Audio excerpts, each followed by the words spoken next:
नमस्कार, स्वागत है आप सभी का एसीएन न्यूज पर। मैं हूं शाहीन खान। नजर डालते हैं खबरों पर। छत्तीसगढ़ के मुख्यमंत्री विष्णुदेव साय ने कहा कि बहुत अच्छा लग रहा है। पिछले साल प्रेस क्लब के होली मिलन समारोह में शामिल हुआ था। इस साल भी मुझे उनका निमंत्रण मिला है, इसलिए उनका आभार। होली के त्योहार पर शुभकामनाएं। मैं सभी से आग्रह करता हूं कि रंगों के त्योहार को शांतिपूर्वक और गरिमापूर्ण तरीके से सभी मनाएं।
बहुत अच्छा लग रहा है।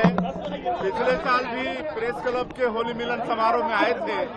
इस साल भी उनका निमंत्रण मिला था, तो प्रेस क्लब को बहुत बहुत बधाई, धन्यवाद और सबको होली की बहुत बहुत शुभकामनाएं। बहुत अच्छा से उनके साथ होली खेले और प्रदेशवासियों को भी होली की बहुत बहुत शुभकामनाएं। और सबसे आग्रह है कि शांति और शालीनता के साथ इस रंगों के पर्व के भाईचारे के पर्व को मनाएं। मुख्यमंत्री विष्णुदेव साय की अध्यक्षता में मुख्यमंत्री निवास कार्यालय में कैबिनेट की बैठक संपन्न हुई, जिसमें अनेक महत्वपूर्ण निर्णय लिए गए।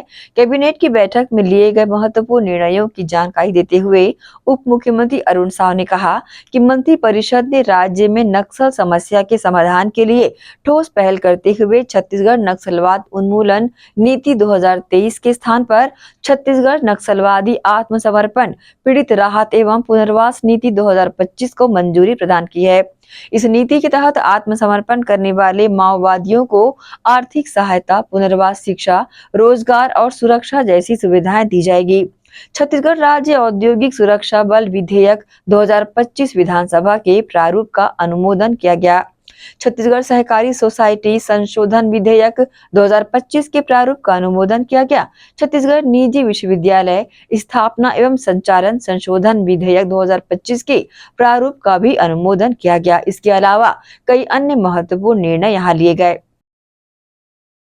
मुख्यमंत्री विष्णुदेव साय जी की अध्यक्षता में संपन्न हुई है। बैठक में अनेक महत्वपूर्ण निर्णय लिए गए हैं, जिनमें राज्य में नक्सल समस्या के समाधान के लिए ठोस पहल करते हुए छत्तीसगढ़ नक्सलवाद उन्मूलन नीति 2023 के स्थान पर छत्तीसगढ़ नक्सलवादी आत्मसमर्पण पीड़ित राहत एवं पुनर्वास नीति 2025 को मंजूरी प्रदान की गई है। इस नीति के तहत आत्मसमर्पण करने वाले माओवादियों को आर्थिक सहायता, पुनर्वास, शिक्षा, रोजगार, सुरक्षा जैसी सुविधाएं उपलब्ध कराने का प्रावधान किया गया है। राज्य मंत्रिपरिषद द्वारा उद्योगों की सुरक्षा सुनिश्चित करने के लिए आज छत्तीसगढ़ राज्य औद्योगिक सुरक्षा बल विधेयक 2025 विधानसभा के प्रारूप का अनुमोदन किया गया। इसी तरह से छत्तीसगढ़ सहकारी सोसाइटी संशोधन विधेयक 2025 के प्रारूप का भी अनुमोदन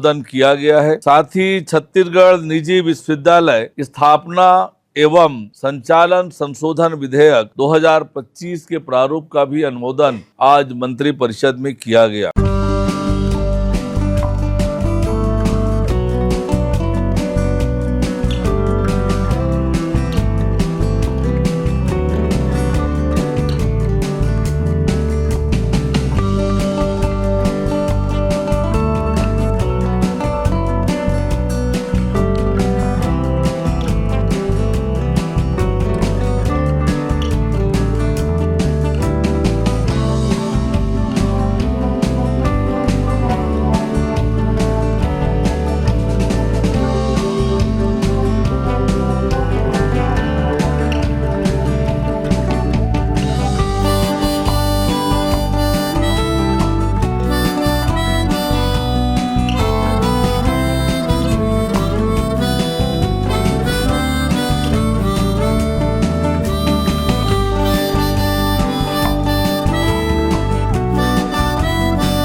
जीटी डायग्नोस्टिक, जहां सबसे एडवांस टेक्निक्स के साथ सारी जांचें एक ही छत के नीचे।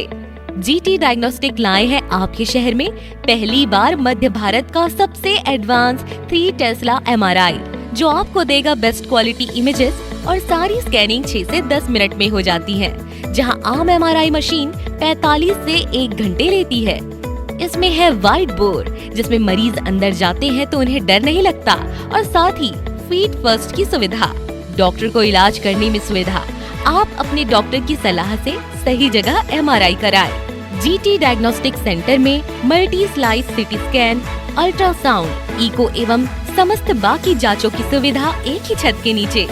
जीटी डायग्नोस्टिक में 24 घंटे सुविधा, स्वच्छ वातावरण एवं waiting area, qualified doctors, trained staffs. GT diagnostic, near Nehru Nagar square, Priyadarshini परिसर, भिलाई।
जीटी डायग्नोस्टिक, जहां सबसे एडवांस टेक्निक्स के साथ सारी जांचें एक ही छत के नीचे। जीटी डायग्नोस्टिक लाए हैं आपके शहर में पहली बार मध्य भारत का सबसे एडवांस 3 टेस्ला एमआरआई, जो आपको देगा बेस्ट क्वालिटी इमेजेस और सारी स्कैनिंग 6 से 10 मिनट में हो जाती है, जहां आम एमआरआई मशीन 45 से 1 घंटे लेती है। इसमें है वाइट बोर, जिसमें मरीज अंदर जाते हैं तो उन्हें डर नहीं लगता, और साथ ही फीट फर्स्ट की सुविधा, डॉक्टर को इलाज करने में सुविधा। आप अपने डॉक्टर की सलाह से सही जगह एमआरआई कराएं। जीटी डायग्नोस्टिक सेंटर में multi slice CT scan, ultrasound, echo एवं समस्त बाकी जांचों की सुविधा एक ही छत के नीचे। जीटी डायग्नोस्टिक में 24 घंटे सुविधा, स्वच्छ वातावरण एवं waiting area, qualified doctors, trained staffs. GT diagnostic near Nehru Nagar square, Priyadarshini परिसर, भिलाई। Shri Shankaracharya professional university Junwani. जी हाँ, सत्र 2024-25 के लिए प्रवेश प्रक्रिया प्रारंभ है। डिप्लोमा इन फार्मेसी एवं बैचलर ऑफ फार्मेसी के लिए प्रवेश प्रारंभ है। बिना PPHD दिए सीधा प्रवेश। इतना ही नहीं, 10वीं और 12वीं में गणित और विज्ञान के छात्रों के लिए सुनहरा अवसर है। सीमित समय, सीमित सीटें। अगर है सपनों को पूरा करना तो भरना होगा ऊंची उड़ान। जल्दी करें, प्रवेश प्रारंभ है। प्रेजेंटली शंकराचार्य ग्रुप के अंदर 4 फार्मेसी कॉलेजेस हैं। इन चारों फार्मेसी कॉलेजेस में diploma in pharmacy and bachelor of pharmacy की कोर्सेज रन होती हैं। साथ में masters in pharmacy and PhD की कोर्सेज भी हम ऑफर करते हैं। शंकराचार्य प्रोफेशनल यूनिवर्सिटी के अंडर ये चारों कॉलेज एफिलिएटेड हैं and most importantly pharmacy council of India ने चारों कॉलेजेस को अनुमोदन दिया है। जैसे कि आप जानते हैं, Shankaracharya group is famous for its infrastructure, its faculty, its students group, and in every aspect we are on top as from 2008.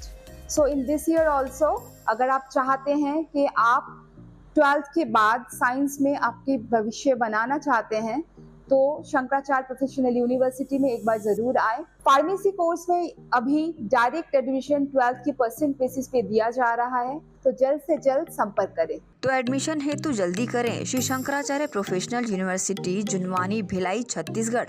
संपर्क करें 9977258200।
छत्तीसगढ़ के पूर्व मुख्यमंत्री भूपेश बघेल ने कहा कि होली समानता, भाईचारा और प्रेम का त्योहार है। कुछ लोग इसमें छेड़खानी करते हैं जो कि उचित नहीं है।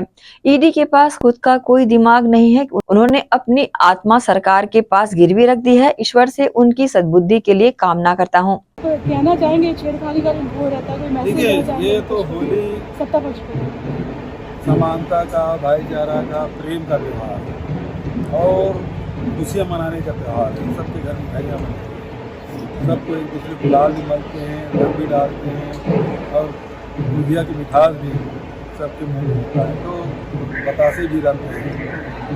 ये तो भाईचारे का, प्रेम बांटने का त्यौहार है।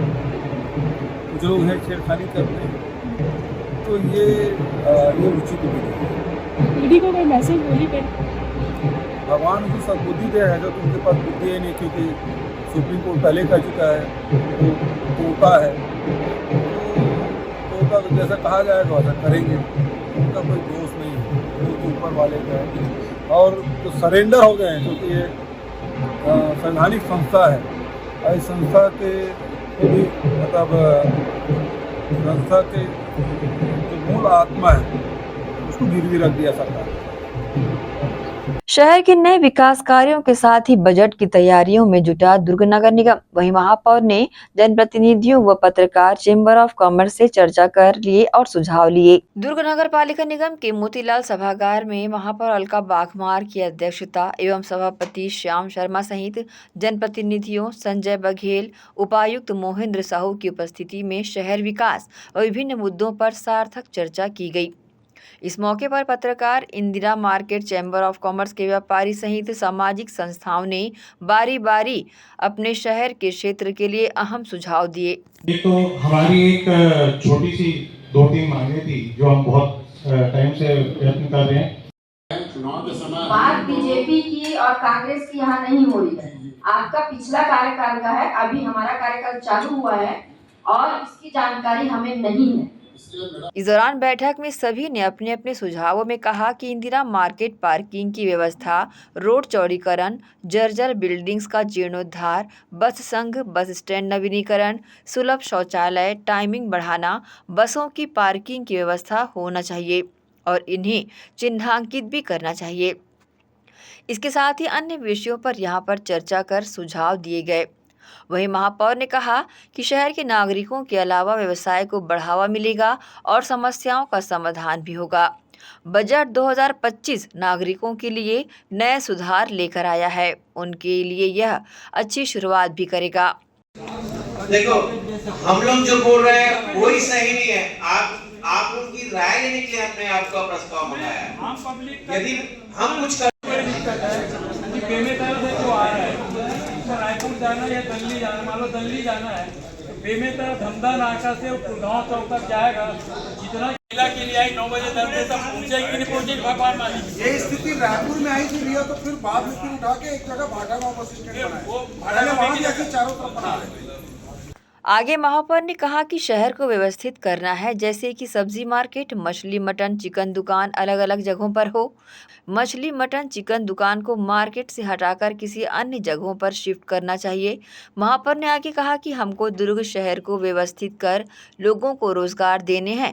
नवरात्रि के बाद सड़क किनारे अतिक्रमणकर्ताओं को हटाया जाएगा। देखिए, यहाँ दुर्ग शहर का सबसे बड़ी समस्या तो पार्किंग है और अवैध कब्जा है, ट्रैफिक क्या है। ये जो आज हमने प्रबुद्ध जनों को बुलाए थे यहाँ, ये विषय को लेकर के बुलाए थे कि दुर्ग शहर को मॉडल बनाने के लिए कुछ एक अच्छा सुझाव जो दिखना चाहिए कि दुर्ग शहर में ये विकास हुआ है, ये हमारा प्रमुख विषय था। और कुछ लोगों ने सुझाव दिए। एक सुझाव बहुत अच्छा लगा मेरे को, जो यहाँ बस स्टैंड है लेकिन बस स्टैंड का पार्किंग कहीं और देना चाहिए, क्योंकि यहाँ जैसे कि रात को आके रुकी बस और उसके सुबह निकलना है तो एक जगह जाम करके रखता है, तो उसको हम यदि दूसरे जगह रखते हैं तो जो यहाँ बस स्टैंड है वो हमारा ट्रैफिक से मुक्त रहेगा।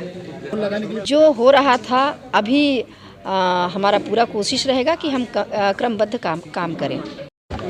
महापौर मैडम ने एक पूरे यहाँ दुर्ग वासियों को जो है इनवाइट किया था कि हम यहाँ पर अपने दुर्ग शहर को कैसे सुंदर बनाएं और ज़्यादा से ज़्यादा जो है वो सुविधा उपलब्ध करवाएं। इसके लिए ही ये मीटिंग थी। तो सभी लोगों ने यहाँ सुझाव दिया और काफ़ी अच्छे सुझाव आए। क्या सुझाव रहे सर? प्रमुख सुझावों में तो मोटे मोटे तौर पे तो सबसे ज़्यादा समस्या थी यहाँ लोगों को, जो पार्किंग की समस्या थी। यहाँ जो बड़े यहाँ जो मार्केट प्लेस है वहाँ पार्किंग की समस्या है, जिसको तत्काल और तुरंत उसका निदान होना चाहिए, उस पर चर्चा हुई है। और जो शहर को जो इसमें जो इंक्रोचमेंट है उससे भी कैसे उसको हटाया जाए जितने जल्दी से जल्दी, वो समस्या थी। गार्डन्स वगैरह को और कैसे रख रखाव करें और कितने जल्दी उसमें क्या इम्प्लीमेंट कर सकते हैं, उसको कैसे सुंदर और बनाया जा सकता है, इस पे बात हुई। कुछ नए प्रोजेक्ट्स जैसे ट्रेड सेंटर और ये सब जो है वो सुविधाएं यहाँ आए, ये भी उसमें लोगों ने वो सुझाव दिया। वर्किंग वुमेंस हॉस्टल रहना चाहिए, हॉस्टल बॉयज़ हॉस्टल भी होना चाहिए, ये सब सुविधाएं हैं। तो और एक बस स्टैंड की बड़ी समस्या है कि जो अब छोटा पड़ रहा है, तो इसको बाहर इसको व्यवस्थापित करके अच्छे से नए सिरे से इसको और हाईटेक बनाया जाए, ये समस्या थी।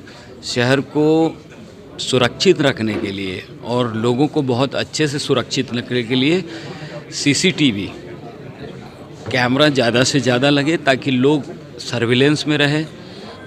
अपराध रोकने की एक ही तरीका है कि आप जो है उस पे जो है जो जितना ज़्यादा से ज़्यादा सीसीटीवी लगाएंगे, अपराध अपने आप कम हो जाएगा। तो उसके लिए जोर था कि ये रहे। और जनरल और बहुत सारी समस्याएं थी जो महापौर मैडम ने सुना, और सभापति जी श्याम शर्मा भी मौजूद थे, निगम के डिप्टी कमिश्नर यहाँ थे। और ये इसमें मेरी पूरी आशा है कि बहुत जल्द ही इस पे इम्प्लीमेंट होगा और बहुत ही सुंदर दुर्ग शहर हमको। एसीएन न्यूज के लिए दुर्ग से नसीम फारूकी की रिपोर्ट। इसी के साथ ही आपसे लेंगे इजाजत। आप सब बने रहिए एसीएन न्यूज के साथ। नमस्कार।